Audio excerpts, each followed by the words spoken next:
Nous allons voir aujourd'hui, nous continuons dans notre livre du juge, le temps des juges.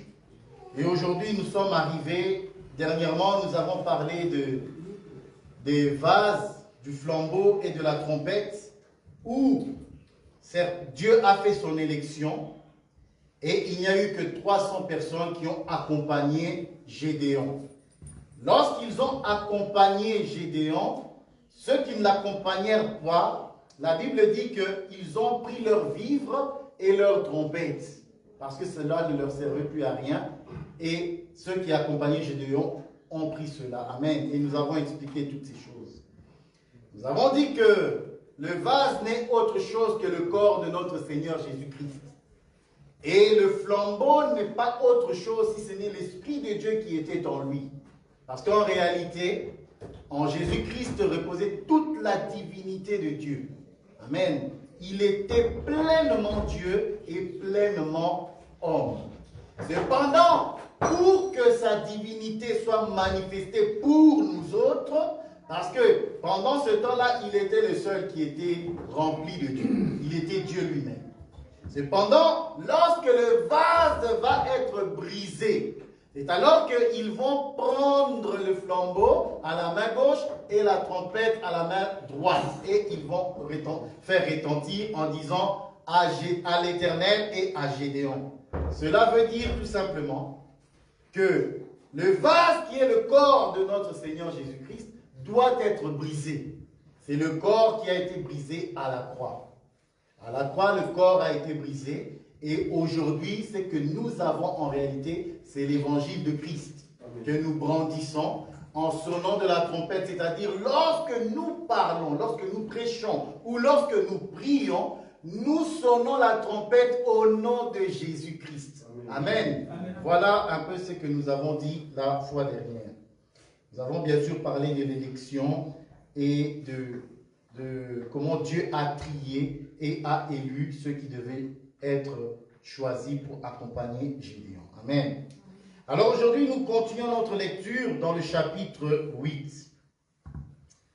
Aujourd'hui, nous allons parler pendant un moment du passage dans le Jourdain. Parce qu'après avoir battu Madian, Madian n'était pas encore totalement détruit.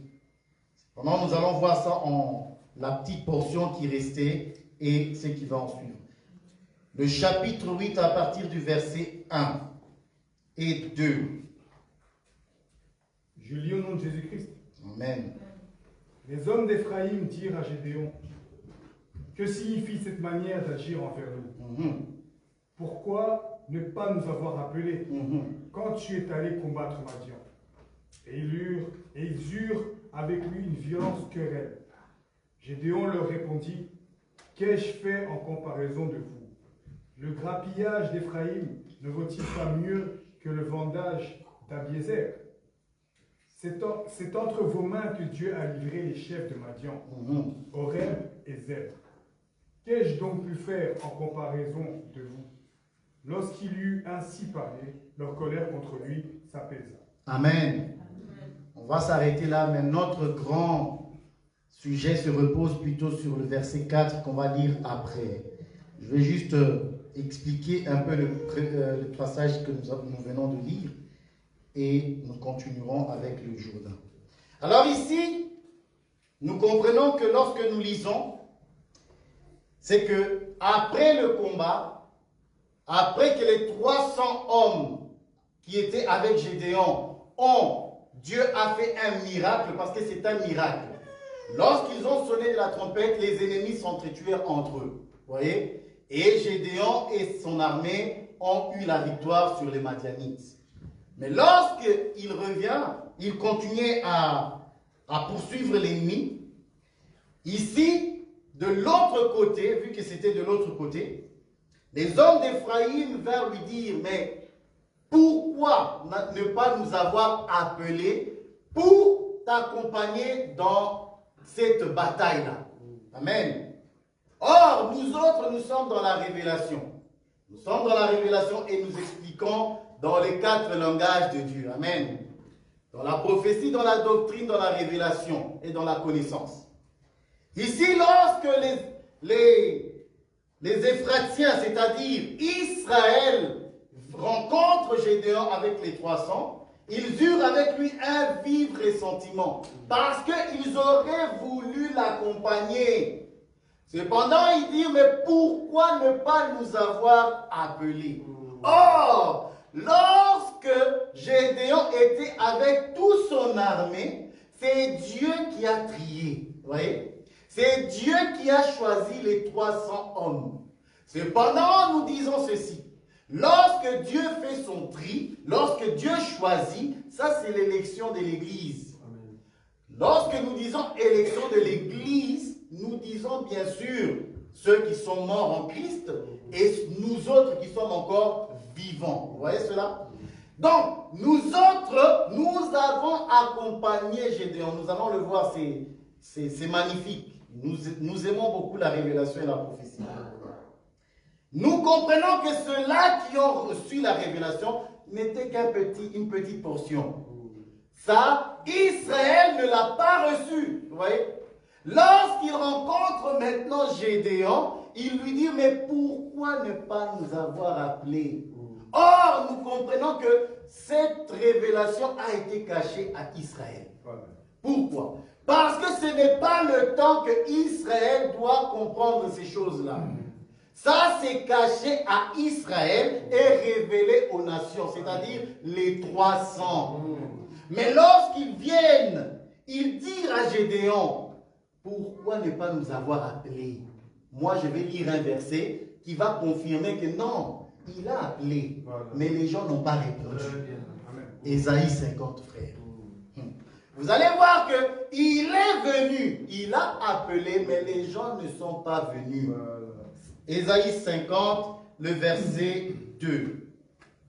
Je suis venu. Attends, on commence le verset 1. Parce que là, on est brutal. Ainsi parle l'Éternel. Où est la lettre de divorce par laquelle j'ai répudié votre mère? Ou bien, auquel de mes créanciers vous ai-je vendu? Voici, c'est à cause de vos iniquités que vous avez été vendus. Et c'est à cause de vos péchés que votre mère a été répudiée. Je suis venu. Pourquoi n'y avait-il personne? J'ai appelé. Pourquoi personne n'a-t-il répondu? Ma main est-elle trop courte? Recommence-moi ce verset-là. Je suis venu. Voilà.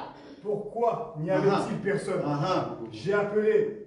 Pourquoi personne n'a-t-il répondu? Merci, c'est bon. Vous voyez? Donc nous comprenons que le Seigneur est venu. Parce qu'il a été prophétisé depuis le temps que le Messie doit venir. Et Dieu, quand on dit Messie, on dit le Christ, c'est-à-dire Dieu qui va prendre la forme humaine. Cependant, lorsqu'il vient, Israël ayant l'enseignement de Moïse, n'a pas voulu de l'enseignement de Jésus-Christ, vous voyez? Donc, lorsque Jésus arrive, il fait l'appel, mais tous n'ont pas répondu. Les grands, les chefs n'ont pas répondu à cet appel. Et Israël n'a pas répondu. C'est pour ça la Bible dit, je suis venu, j'ai appelé, mais vous n'avez pas répondu. Pourquoi ils n'ont pas répondu? Parce que cela leur a été caché.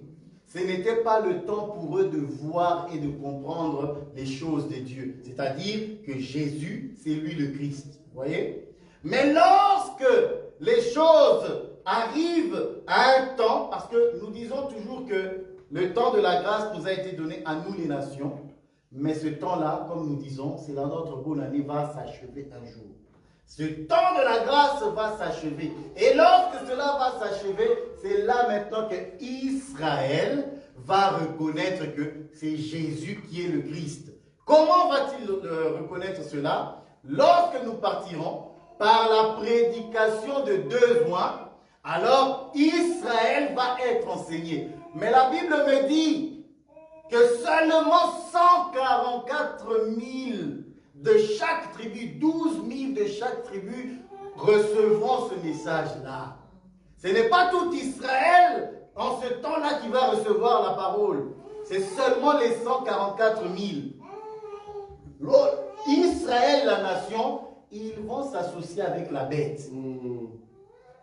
Israël, en ce temps-là, parce que c'est dans une autre prédication, mais je le prends. C'est la dernière semaine de 70 semaines de Daniel. C'est la dernière semaine qui est gardée en retrait pour que la 69e qui nous appartient, un mois soit retranché pour que cela nous soit donné la grâce. Vous voyez? Mais la dernière semaine n'est pas encore là. Pour l'instant, nous sommes encore à la 69e semaine. Donc, jusqu'à ce que la semaine soit terminée, alors Israël, par les besoins, va recevoir le message. Amen. Voilà. Alors, nous lisons le verset 4. Et par là, on va s'attarder longuement. Juste le verset 4 ne va pas plus loin. Parce que nous allons prendre un autre verset. Gédéon arriva au Jourdain et il le passa. Lui et les 300 hommes qui étaient avec lui. Fatigués, mais poursuivant toujours. C'est bon. La Bible nous dit ici, c'est tellement clair.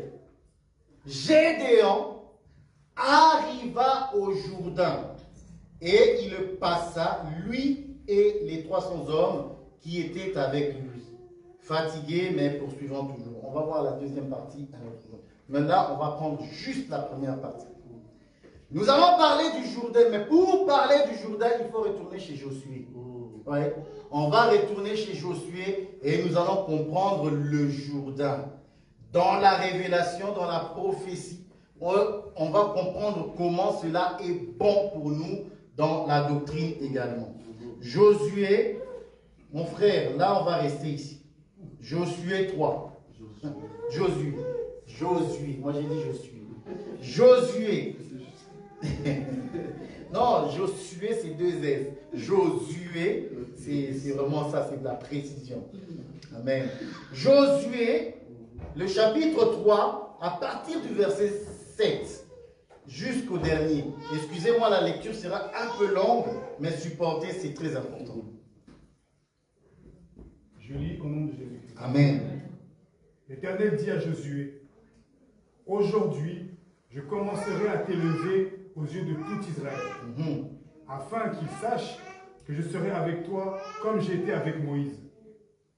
Tu donneras cet ordre aux sacrificateurs qui portent l'arche de l'alliance. Lorsque vous arriverez au bord des eaux du Jourdain, vous vous arrêterez dans le Jourdain. Josué dit aux enfants d'Israël, « Approchez et écoutez les paroles de l'Éternel, votre Dieu. » Josué dit, « À ceci vous reconnaîtrez que le Dieu vivant est au milieu de vous, et qu'il chassera devant vous les Cananéens, les Hétiens, les Éviens, les Phérysiens, les Girgasiens, les Amorains, les Jébusiens. Voici l'arche du Seigneur de toute la terre va passer devant vous dans le Jourdain. Maintenant, prenez 12 hommes parmi les tribus d'Israël, un homme de chaque tribu. Et dès que les sacrificateurs qui portent l'arche de l'Éternel, le Seigneur de toute la terre, poseront la plante des pieds dans les eaux du Jourdain. Les eaux du Jourdain seront coupées. Les eaux qui descendent d'en haut, et elles s'arrêteront en un morceau. Le peuple sortit de ses tentes pour passer le Jourdain. Et les sacrificateurs qui portaient l'arche de l'Alliance marchèrent devant le peuple. Quand les sacrificateurs qui portaient l'arche furent arrivés au Jourdain, et que leurs pieds se furent mouillés au bord de l'eau, le Jourdain regorge par-dessus toutes ses rives tout le temps de la moisson. Les eaux qui descendent d'en haut s'arrêtèrent. Elles s'élevèrent en un morceau, et une très grande distance près de la ville d'Adam, qui était à côté de Sartan, et celle qui descendait vers la mer de la plaine, la mer salée, furent complètement coupées. Le peuple passa vis-à-vis de Jéricho. Les sacrificateurs qui portaient l'arche de l'alliance de l'Éternel s'arrêtèrent de pied ferme sur le sec, au milieu du Jourdain, pendant que tout Israël passait à sec jusqu'à ce que toute la nation eût achevé de passer le Jourdain. Parole du Seigneur. Amen. Voilà que sous Josué, Dieu va dire à Josué, il va lui donner l'ordre de passer par le Jourdain. Oui. Pourquoi? Parce que quand on est chrétien, le peuple de Dieu, depuis la mer Rouge, là je parlerai de la mer Rouge bien après, mais depuis la mer Rouge au Jourdain, le peuple de Dieu passe toujours à travers les eaux. Parce que lorsque tu appartiens à Dieu, lorsque tu viens en Christ, tu dois passer par les eaux. Là, je vais parler des eaux du Jourdain comme étant les eaux du baptême. Parce que sous Josué, lorsqu'ils vont passer le Jourdain, c'est une figure du baptême. Donc, étant chrétien, ce n'est pas possible de ne pas passer par les eaux du Jourdain. Ce n'est pas possible de dire que tu es chrétien et de ne pas prendre le baptême. Pourquoi? Parce que lorsque le Seigneur Jésus-Christ va ressusciter, il va donner l'ordre aux apôtres. Et il va leur dire, allez faites de toutes les nations les disciples. Faisons quoi? Les baptisant au nom du Père, du Fils et du Saint-Esprit. Cependant, nous savons que les apôtres, aucun apôtre n'a baptisé au nom du Père, du Fils et du Saint-Esprit. Lorsque nous, de la nouvelle alliance, du temps de la grâce, nous passons par les eaux, c'est au nom de Jésus-Christ. Vous voyez? Parce que les apôtres ont baptisé au nom de Jésus-Christ. Et non pas au nom du Père, du Fils et du Saint-Esprit. Quiconque a pris un baptême au nom du Père et du Fils et du Saint-Esprit, nous disons que ce baptême est faux. Ce baptême-là n'est pas bon. Non seulement ce baptême n'est pas bon, mais si encore tu as pris un baptême qui n'est pas selon la conformité à des eaux circulaires, ce baptême-là aussi est faux. Si jamais tu as pris le baptême, tu étais dans une baignoire, frère, ce baptême-là est faux. Si tu as pris un baptême, tu dis, moi je suis chrétien et j'ai été baptisé lorsque j'étais enfant, ce baptême-là est faux. Si tu étais dans un baptistère, dans ton église, on a fait un bassin et on t'a baigné là-dedans en disant que c'est ça le baptême, je te le dis, c'est faux. Alors aujourd'hui, ce que nous voulons dire, c'est quoi? À ceux qui sont ici et à ceux qui nous suivent en ligne, si jamais ton baptême a été pris de cette sorte-là, il est temps pour toi de prendre un baptême vrai. C'est-à-dire dans les eaux circulaires. Parce que ça a une très importante signification selon la révélation et la doctrine. Parce que nous ne pouvons pas faire autre chose que ce qui nous a été enseigné. Parce que lorsque Jésus-Christ va arriver lui-même dans le Jourdain, il va dire à Jean, laisse faire ces choses selon... Attendez, lisons-nous. Matthieu. Merci Seigneur, j'ouvre et directement. Ah, ça c'est bien, j'aime ça. Alors, Matthieu chapitre 3, le verset 5, 6, et puis je lis le 13 directement. Les habitants de Jérusalem, de tout Judée et de tout le pays des environs du Jourdain se rendaient auprès de lui, c'est-à-dire Jean, et confessant leurs péchés, ils se faisaient baptiser par lui dans le fleuve du Jourdain. 13. Alors Jésus vint de la Galilée au Jourdain vers Jean pour être baptisé par lui. Mais Jean s'y opposait en disant, c'est moi qui ai besoin d'être baptisé par toi et tu viens à moi. Jésus lui répondit, voilà, laisse faire maintenant car il est convenable que nous accomplissions ainsi tout ce qui est juste. Amen. Et Jean ne lui résista plus. Nous allons le voir aussi dans la suite. Laisse faire ce qui est juste. Qu'est-ce qui est juste? Que je passe dans les eaux du baptême. Il y a une raison. Et nous allons le voir ici. Ah, le livre de Josué est magnifique. Lorsque j'ai lu ces passages, moi quand je lis, je saute de joie tous les jours. Ça fait vraiment plaisir. Alors nous retournons sur Josué. Dieu donne l'ordre à Josué et dit, les sacrificateurs qui portent l'arche, c'est eux qui vont passer le Jourdain. Comment? Lorsqu'ils vont mettre la plante de leurs pieds dans le Jourdain, ils vont s'arrêter au milieu du Jourdain. Vous voyez ça? Or, maintenant, l'explication de ces choses. Or, lorsque nous parlons du Jourdain, nous parlons des fleuves. Nous parlons des fleuves et la Bible nous dit, lorsqu'on parle de fleuves et de la mer, c'est-à-dire, c'est les nations. C'est le peuple, c'est les langues. Vous voyez ça? Donc, les sacrificateurs qui portent l'arche, ça c'est l'image de l'évangile qui est portée par les apôtres dans un premier temps. Pourquoi? Parce qu'ils vont, eux, d'abord aller poser leurs pieds dans le Jourdain. Et lorsqu'ils vont poser leurs pieds dans le Jourdain, la Bible dit, les eaux du Jourdain se séparèrent. Vous voyez? Et eux, ils ne sont pas passés. La Bible me dit, ils sont restés au milieu. Vous voyez? Lorsqu'on dit au milieu, c'est-à-dire dans le monde. Vous voyez? Donc, c'est à l'image de l'évangile porté par les apôtres qui va aller vers les nations. Vous voyez? C'est pour ça que je dis qu'il est impossible qu'un chrétien ne soit pas baptisé.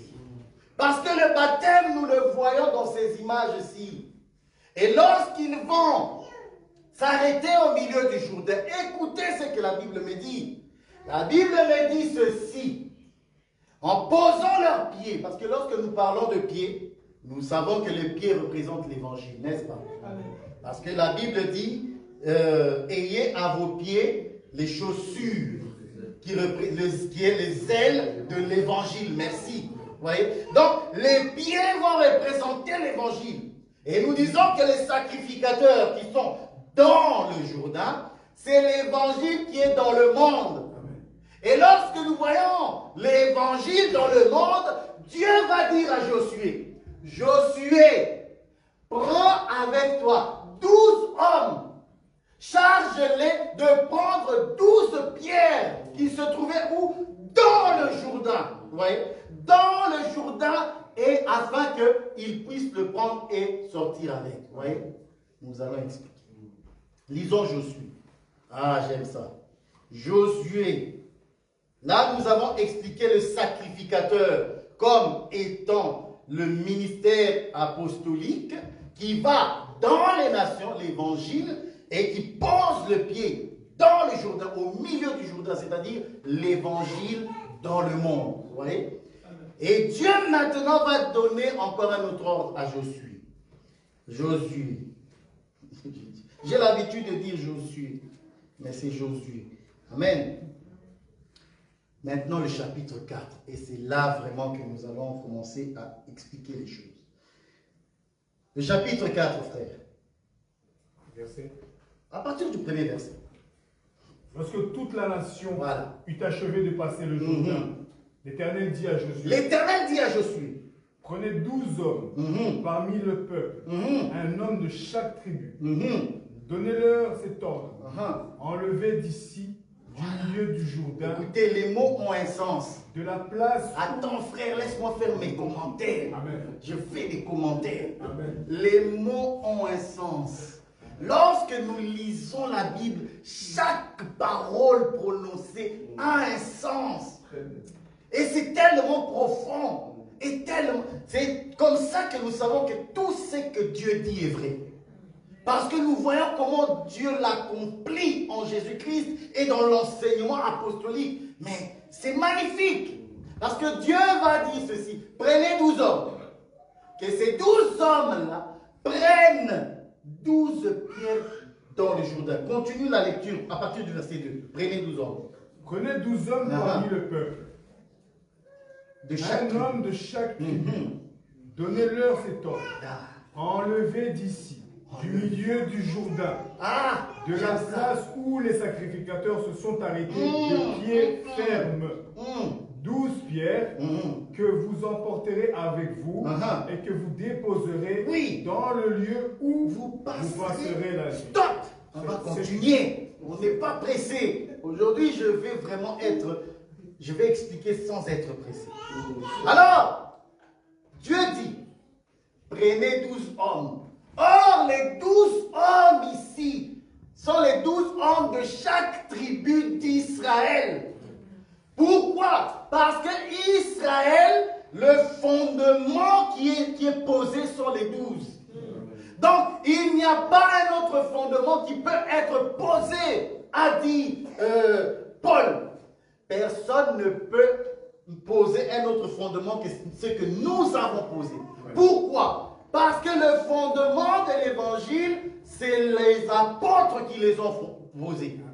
Et lorsque nous disons les apôtres, nous voyons les 12. Or, les 12, c'est l'enseignement fondamental. C'est-à-dire quoi? Les 12 hommes qui représentent Israël, c'est-à-dire ici, représentent l'enseignement apostolique. Ils vont aller chercher combien? 12 pierres, pas 13. Amen. Ils vont chercher 12 pierres qui se trouvaient où? Dans le Jourdain. Le Jourdain, nous avons dit que ça représentait le monde. Or, les pierres qui ont été prises dans le Jourdain, c'est nous, c'est toi et moi. Amen. Nous étions dans le monde, au fond de la mer, vous voyez, dans le péché. Amen. Voilà ce que cela veut dire. Cependant, nous formons les 12 pierres. Pourquoi? Parce que nous avons été choisis. Voilà. Nous avons été choisis par ces 12 hommes-là. Pourquoi? Parce que Dieu nous a donné les 12 fondements. L'enseignement des apôtres et des prophètes. Jésus-Christ lui-même étant la pierre angulaire. Vous voyez? Et la Bible me dit, on a choisi 12 personnes qui vont aller prendre les pierres qui sont dans le Jourdain, là où étaient les pieds des sacrificateurs. Vous voyez? Donc, ils vont aller les chercher. Donc, c'est l'évangile aujourd'hui qui t'a emmené ici, frère. Si tu es ici, ça veut dire l'évangile apostolique est arrivé à toi. Et t'a pris et t'a emmené ici pour que tu écoutes cela. Et je le dis d'emblée, si quelqu'un n'a pas les fondements des apôtres dans le monde, parce que nous sommes encore dans le monde, il faut être porté par les 12, c'est-à-dire l'enseignement apostolique. Si tu n'es pas porté par l'enseignement apostolique, tu ne seras pas sauvé. Amen. Pourquoi nous disons cela? Parce qu'il y avait beaucoup de pierres dans le Jourdain. Il y avait beaucoup de pierres dans le Jourdain, mais seulement ces 12-là furent choisis. Pourquoi? Parce que de toute éternité, nous étions connus.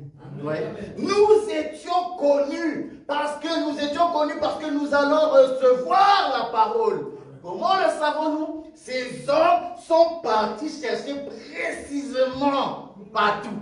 Oui, ils sont partis chercher précisément. Ah, j'aime ça.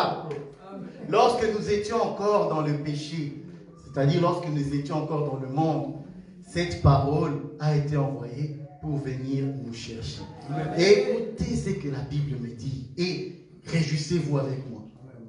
Il dit, donnez-leur cet ordre. Enlevez d'ici. Voyez?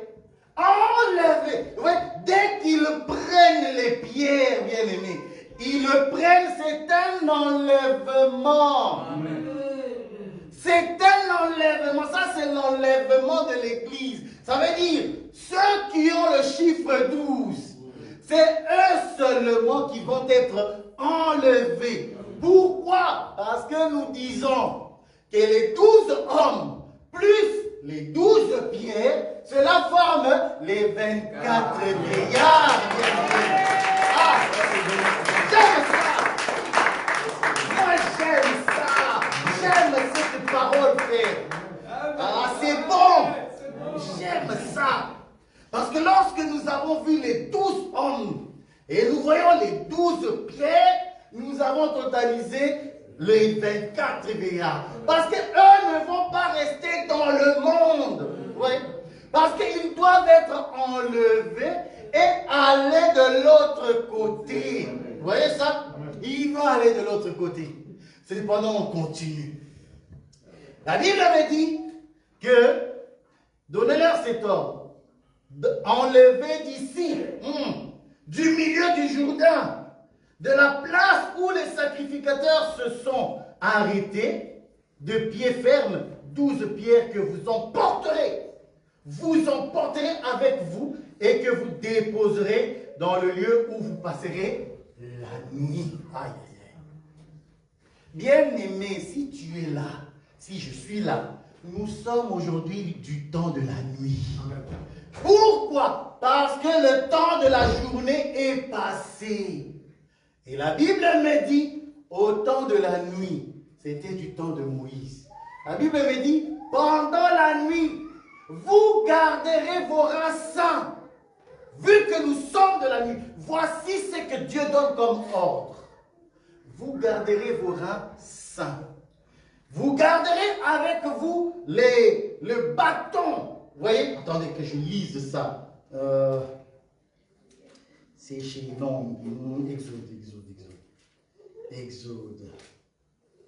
Exode 12. Il dit, vous aurez vos reins saints, vous aurez vos bâtons à la main, il y a encore... Ah oui, oui. Voilà, vous aurez vos reins saints, vos chaussures à vos pieds, voilà. Vos chaussures à vos pieds et le bâton à la main, c'est ça. Pourquoi? C'était pendant la nuit de la Pâque. Oui. C'était pendant la nuit de la Pâque. Et, Paul va nous dire dans Romains, nous sommes de la nuit. La nuit est avancée.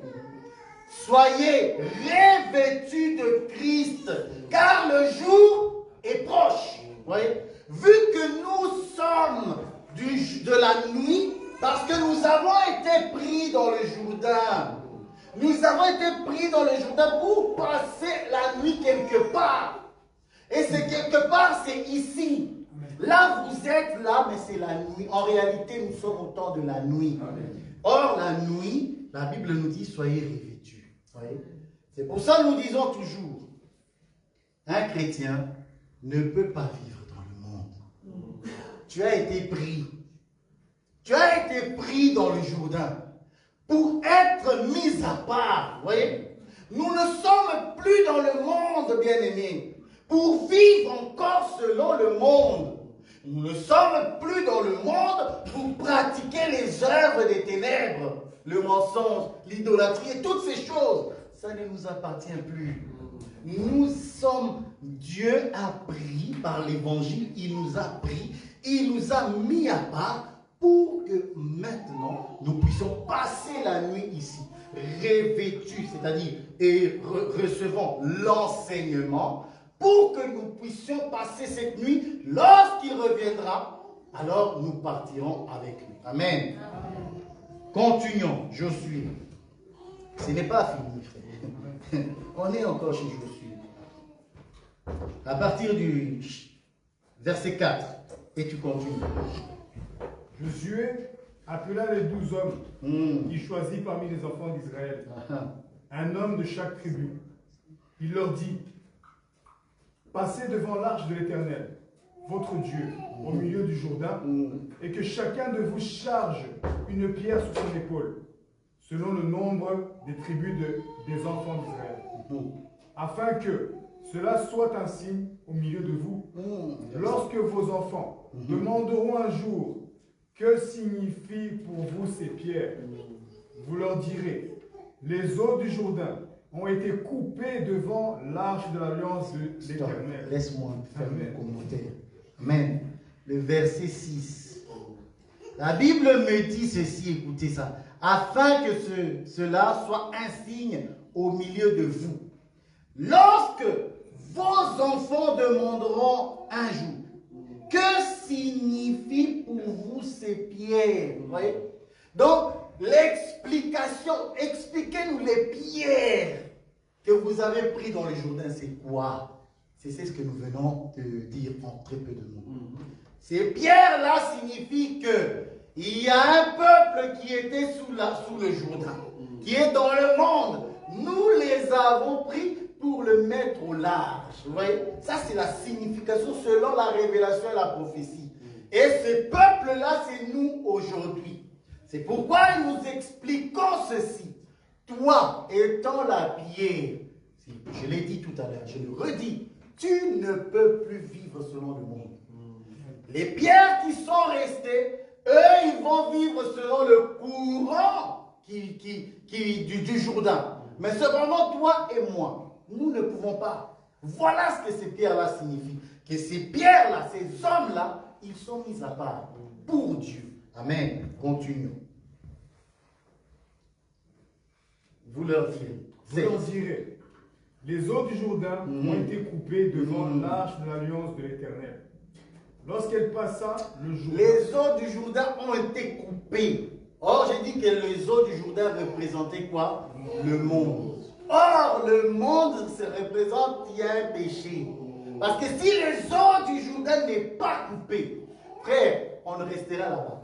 Donc, il faut que le ministère arrive jusque-là. Les pieds, parce que les pieds, c'est l'évangile. Il faut que l'évangile coupe le Jourdain pour que nous puissions voir les pierres, les prendre et sortir avec. Ouais. Donc, il faut détruire premièrement le péché. C'est-à-dire que lorsque le Seigneur, le message de la rédemption arrive dans le monde, c'est-à-dire le péché n'y est plus. Lorsque l'évangile arrive chez toi, le Seigneur enlève tout péché. Lis-moi le chapitre 3. Écoutez ceci. Le chapitre 3, le verset 8. Tu donneras cet ordre aux sacrificateurs qui portent l'arche de l'alliance. Lorsque vous arriverez au bord des eaux du Jourdain, vous vous arrêterez dans le Jourdain. Josué dit aux enfants d'Israël, approchez et écoutez les paroles de l'Éternel votre Dieu. Josué dit, à ceci vous reconnaîtrez que le Dieu vivant est au milieu de vous et qu'il chassera devant vous les Cananéens, les Étiens, les Éviens, les Phérésiens, les Girgasiens, les Amoriens. Ne va pas loin, on a compris, c'est les hommes pécheurs. Amen. Ces hommes-là. Donc, lorsque vous verrez ces choses, vous reconnaîtrez que le Seigneur est au milieu de vous. Comment? Lorsque les sacrificateurs vont passer. C'est-à-dire, vous saurez que Dieu est avec vous. Comment savons-nous que Dieu est avec nous? C'est lorsqu'il a enlevé le péché. Lorsqu'il a enlevé le péché, c'est-à-dire ces gens-là qui étaient en nous, parce que les pharisiens, c'est-à-dire les péchés étaient dans nos vies. Il a enlevé cela et il s'est introduit lui-même par la prédication dans nos vies. Oui. Et c'est pourquoi nous disons que un chrétien, pour que tu saches que vraiment Dieu est avec toi et qu'il va marcher avec toi comme il a marché avec les anciens, c'est le baptême. Si tu ne prends pas le baptême, Dieu n'est pas avec toi. Je le dis, Dieu n'est pas avec toi. Amen. Parce que c'est un ordre qui doit être obéi. Tu dois recevoir le baptême. Et si tu reçois le baptême, c'est alors que Dieu va se manifester à toi. Parce que les hommes de Dieu vont prier et vont t'enseigner. Ouais, ça, c'est Dieu qui a ôté le péché pour te permettre de marcher avec lui. Amen. Continuons notre chapitre 4.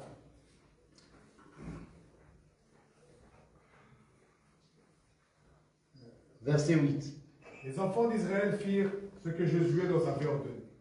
Ils enlevèrent 12 pierres du milieu du Jourdain, comme l'Éternel l'avait dit à Josué. Ok.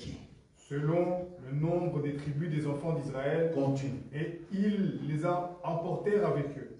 Ils déposèrent dans le lieu où ils passèrent la nuit. Continue verset 9. Josué dressa aussi 12 pierres au milieu du Jourdain.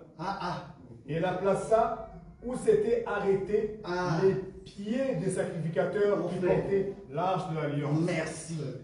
Mais attendez, Dieu dit à Josué, lorsque les sacrificateurs seront dans le Jourdain, tu prendras 12 hommes Et ils prendront les pierres et ils en porteront où? Dans un lieu où vous passerez la nuit. Nous avons expliqué ça.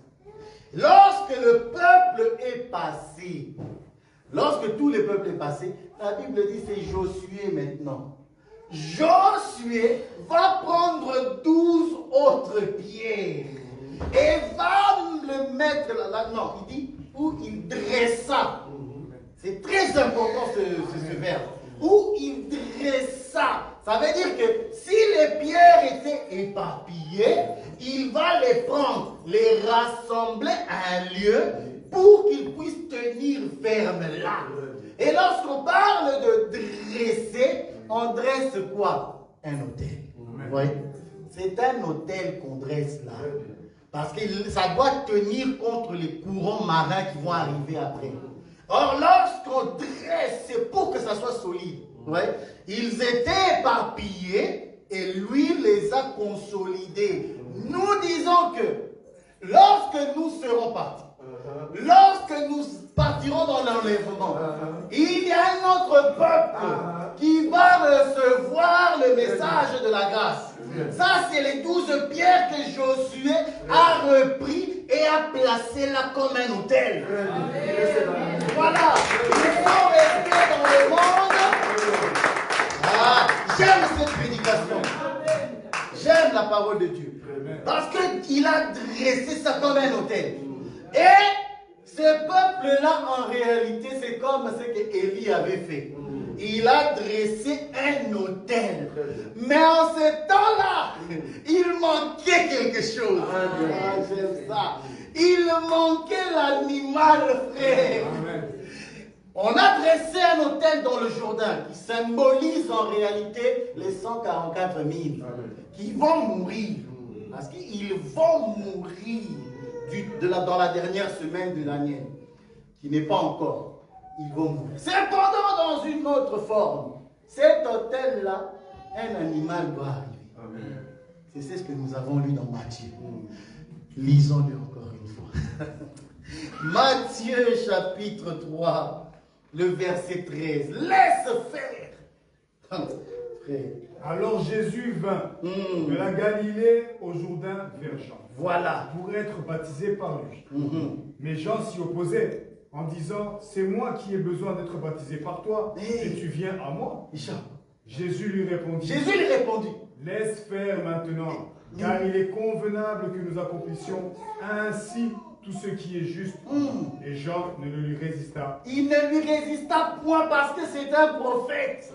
Il sait que le baptême est le symbolisme même de la mort et de la résurrection. Or, dans le Jourdain, il y a un autel que Josué a laissé. Il faut que l'animal de la destinée vienne dans le Jourdain pour que Jean, qui représente le sacerdoce, les sacrificateurs, que se pose là. Et la Bible me dit, Dieu dit à Jean, c'est lui sur qui tu verras l'Esprit descendre. C'est lui qui baptise du Saint-Esprit. Oui? Donc, Jean-Baptiste, c'est les sacrificateurs qui sont dans le Jourdain. Et il attend. Il y a un autel. Et l'animal doit venir. Ma mission à moi, c'est de le reconnaître et de faire ce qui est juste. Lorsque Jésus arrive, c'est l'accomplissement de la prophétie. C'est l'animal qui doit être sacrifié. C'est l'animal qui doit mourir. Parce que c'est Jean lui-même qui nous donne cette révélation. En voyant Jésus passer, il dit ceci. Voici l'agneau de Dieu qui ôte le péché du monde. Je suis dans le Jourdain, je dois le baptiser. Ça veut dire quoi? Je dois le tuer. Parce qu'en le tuant, je suis en train d'accomplir quoi? Ce qui est juste. C'est-à-dire, la prophétie doit s'accomplir. Et Jésus étant venu, il est mort et il est ressuscité. Vous voyez? Ça, c'est l'animal qui est mort dans le Jourdain. C'est comme ça que nous savons aussi que Jésus-Christ à la croix, c'est en réalité l'agneau qui devait être sacrifié dans le Jourdain. Que Dieu. Alors, voilà. Là, nous avons compris c'est quoi le Jourdain. Nous avons vu les mouvements prophétiques dans la révélation. Mais nous retournons chez Gédéon. Parce que c'est en réalité, nous sommes chez Gédéon. La Bible dit que Gédéon arriva dans le Jourdain, au Jourdain. Il passa. Bien-aimé, tu es chrétien, je suis chrétien. Je le dis, il est impossible que nous ne passions pas dans le Jourdain. Ce n'est pas possible. Là, j'ai expliqué le Jourdain comme étant les eaux du baptême. Maintenant, je vais expliquer le Jourdain comme un temps difficile. Un temps difficile que tu dois passer. Pourquoi? Parce que le Jourdain, c'est un fleuve avec des courants, frère. Ça veut dire quoi? C'est un obstacle que tu dois franchir, que tu le veuilles ou pas. Étant chrétien, tu vas arriver dans le Jourdain. Tu vas arriver là. Et en cela, je dis ceci. Je vais illustrer cela dans deux formes. Pourquoi? Parce que Israël a connu la mer Rouge sous Moïse. Sous Moïse, l'obstacle, c'était la mer Rouge. Mais lorsque Israël est arrivé à la mer Rouge, la Bible dit que Dieu dit à Moïse, lève la main, étends la main, et, attendez, c'est Exode 14. Ah, j'aime ça. J'aime ça. Exode 14. C'est Exode 14. Je ne m'égare pas. La Pâque. Lève la main. Exode 14. Moïse. 14, 27. Non, avant ça. Voilà, 16. Bon, commence au verset 15. L'Éternel dit à Moïse, pourquoi s'écrit, parle aux enfants d'Israël et qu'ils marchent. Toi, lève ta verge. Voilà. Étends ta main sur la mer et fends-la. Et les enfants d'Israël entreront au milieu de la mer sec. Amen. Lorsqu'ils arrivent en face du Jourdain, et de la mer Rouge, l'Éternel dit à Moïse, lève ta verge, étends ta main. Ça veut dire quoi la différence entre le Jourdain et la mer Rouge? Quand tu es devant un obstacle qui a la nature de la mer Rouge, la Bible dit ceci, lève ta main et fends-la. Vous voyez? Lorsqu'on dit lève ta main avec ton bâton, ça veut dire quoi? Le bâton représente tout simplement la parole de Dieu. Selon que le psalmiste va dire ta houlette et ton bâton me rassurent. Vous voyez? Donc le bâton, c'est la parole de Dieu qui rassure la brebis.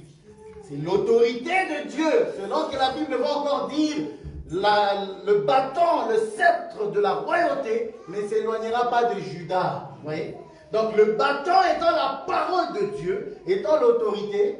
Donc du coup, lorsque tu arrives devant un obstacle qui est comme la mer Rouge, la Bible dit élève. Donc devant la mer Rouge, on élève la parole de Dieu. On élève la foi. On élève l'œuvre de Dieu. Et la Bible dit, la mer Rouge s'est séparée et le peuple est passé à sec. Mais lorsqu'il s'agit maintenant du Jourdain, voyez, le Jourdain, Dieu dit quoi à Josué?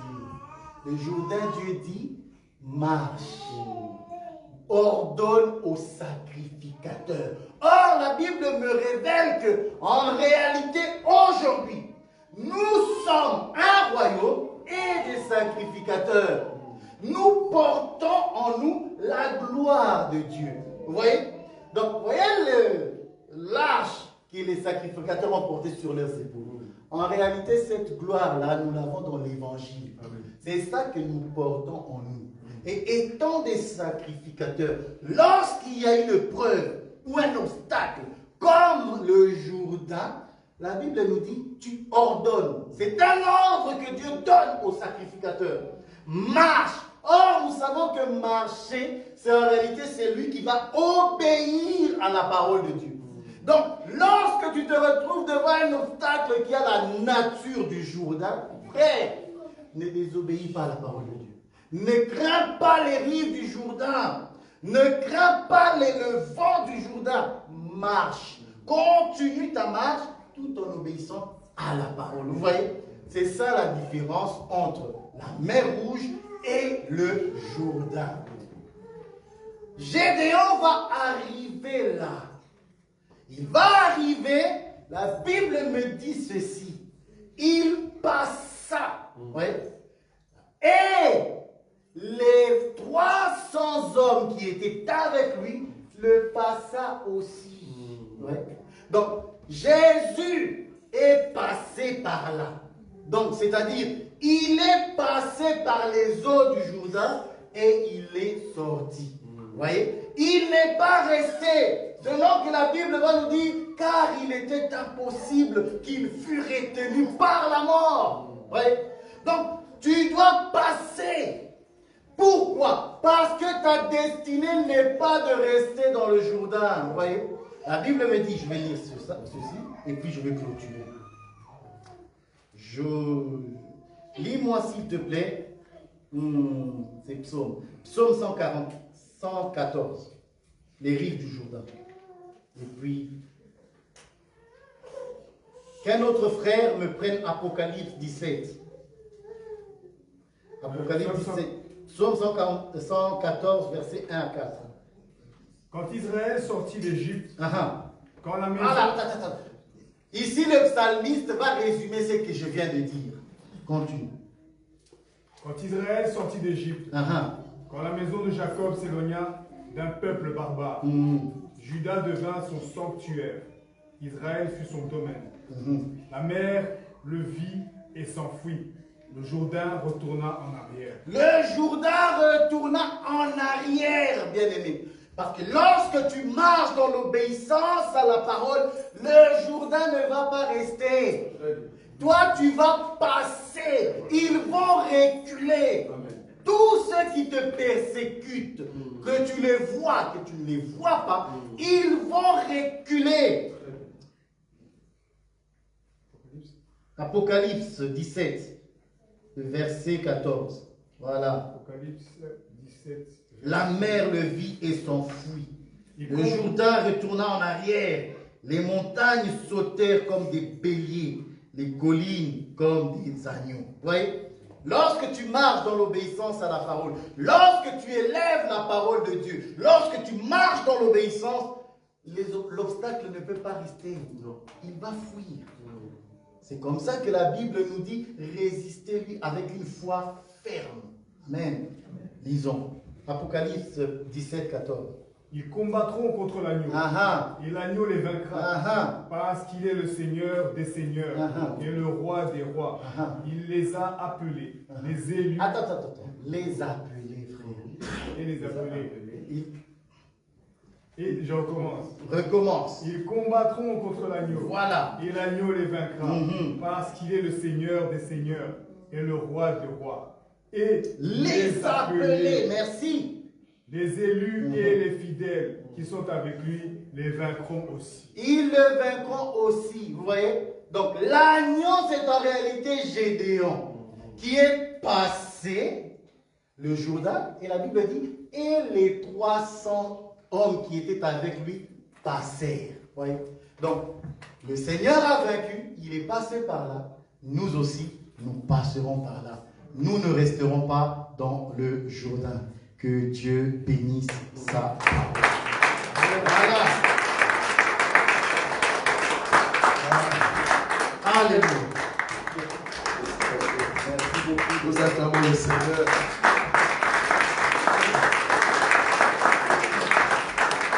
Nous acclamons le Seigneur.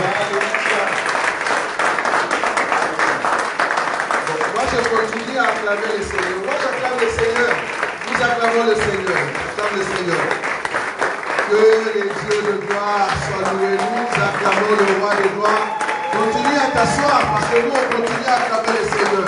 Acclame le Dieu de gloire, un Dieu si puissant qui donne la révélation de sa parole à son peuple parce qu'il mérite la gloire.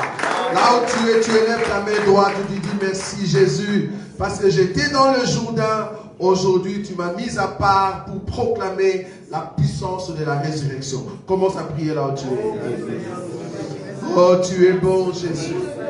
Tu as fait de nous un peuple mis à part pour proclamer la puissance de la résurrection, la puissance de ton nom, car nous sommes un peuple mis à part pour la seule gloire de ton nom, parce que tu le mérites. Et aujourd'hui, nous voyons la grandeur de ton nom dans la vie de tous ceux qui demeurent dans ta présence, parce que tu es le roi de gloire. Un Dieu si puissant pour un peuple puissant, parce que tu le mérites. Jésus, le roi de gloire. Alléluia. Merci Seigneur. Amen. Amen. Nous pouvons nous asseoir. Dieu est tellement bon. Dieu est tellement bon. Parce que Dieu est tellement bon et que nous sommes dans cette année 2026, parce qu'on doit s'habituer à dire 2026. À un moment, on dit 2025. J'aimerais que ce que nous allons dire maintenant soit gravé, que ce soit sur TikTok ou sur Facebook. Écoutez ce que je vais vous dire. Ici, dans votre assemblée, ici, dans cette assemblée, vous devez reconnaître que Dieu vous parle. Je vous ai dit la fois passée que nous ne servons pas un Dieu où quand le Saint-Esprit parle, il faut trembler, il faut entrer en transe, oui ou non? Amen. Les dieux parlent calmement. Le Saint-Esprit, c'est un esprit d'ordre. Il parle calmement. C'est une personne qui est en nous. Je vous ai dit ici que cette année, ça sera une année de quoi? D'imposition. J'ai commencé cette imposition où je dis, écoutez, dans les mondes, il y aura l'imposition et vous, étant peuple de Dieu, il faut vous imposer. J'ai béni Dieu parce que le Seigneur parle réellement. Vous avez vu ce qui s'est passé à Venezuela? Est-ce que vous avez vu ce qui s'est passé à Venezuela? La chose vient de se passer alors que nous, on a déjà annoncé que cette année, l'année 2000, ça commence bien. Le président des États-Unis s'est imposé. Il est parti chercher un président d'autrui dans sa chambre, là où il dormait. Il a envoyé des soldats pour aller prendre cet homme-là dans sa chambre. Monsieur, réveille-toi.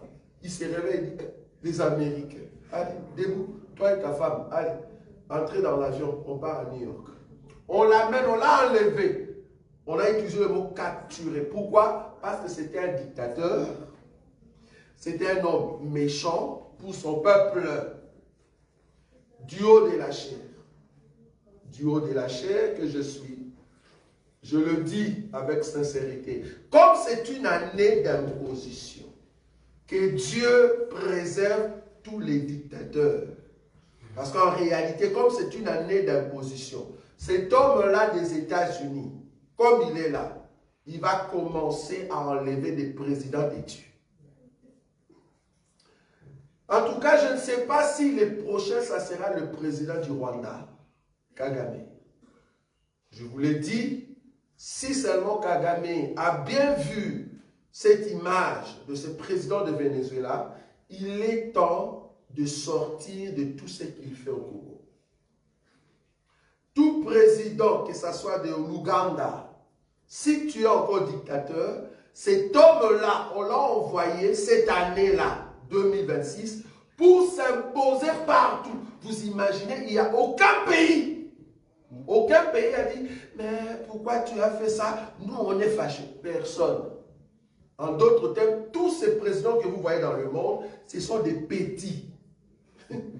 Quelqu'un est parti plus loin, il a dit, si au Venezuela, on a envoyé 6 hommes, parce qu'ils étaient à 6, 6 hommes seulement, pour prendre le président de Venezuela dans sa chambre, je vous dis dans sa chambre, Où était la sécurité?